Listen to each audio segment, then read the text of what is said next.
Friends, ఇప్పుడే అందిన వార్త రైతు భరోసాపై గుడ్ న్యూస్ చెప్పిన రేవంత్ సర్కార్ అంటూ వార్తలు అయితే వస్తున్నాయి ఫ్రెండ్స్. మరి దాని గురించి వీడియో చేయడం అనేది జరుగుతుంది ఫ్రెండ్స్. వివరాల్లోకి వెళ్ళే ముందు దయచేసి సబ్స్క్రైబ్ చేయండి. సబ్స్క్రైబ్ చేయడం వల్ల మీకు లేటెస్ట్ ఇన్ఫర్మేషన్ అనేది వస్తుంది.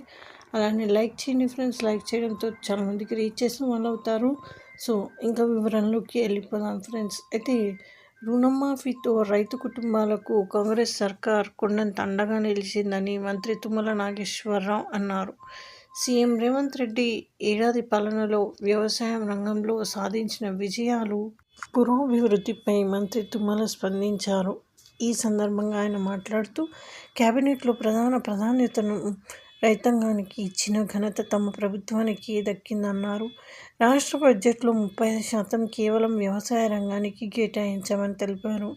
రాష్ట్ర ఆర్థిక పరిస్థితి బాగోలేకపోయినా సాహసోపేతంగా రైతు రుణమాఫీ చేయడం దేశ చరిత్రలో సువర్ణాధ్యాయమని అన్నారు.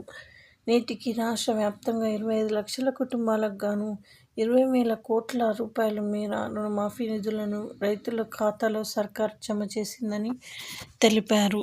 అయితే అకాల వర్షాలతో పంట నష్టపోయిన రైతులకు ₹10,000 చొప్పున సాయం చేసేందుకు పంట బీమా పథకాన్ని ప్రారంభించబోతున్నామని అన్నారు. ఎన్నికల కోడ్ దృష్ట్యా గత ప్రభుత్వం రైతు బంధు పథకానికి సంబంధించి 7,625 కోట్ల రూపాయలు రైతులకు చెల్లించలేదని అన్నారు.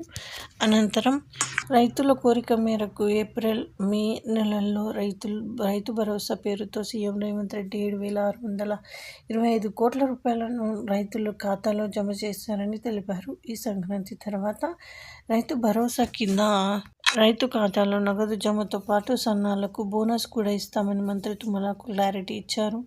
రాష్ట్రంలో పామాయిల్ బోర్డు ఏర్పాటు చేయాలని కేంద్రానికి సూచించామని అన్నారు. నిజామాబాద్లో పసుపు, ఖమ్మం జిల్లాలోని కొబ్బరి బోర్డులను అనుమతిస్తామని చెప్పారు. సో ఇది ఫ్రెండ్స్, ఈ విధంగా వార్తలు అయితే వస్తాయి. Thanks for watching. Please like, share and subscribe.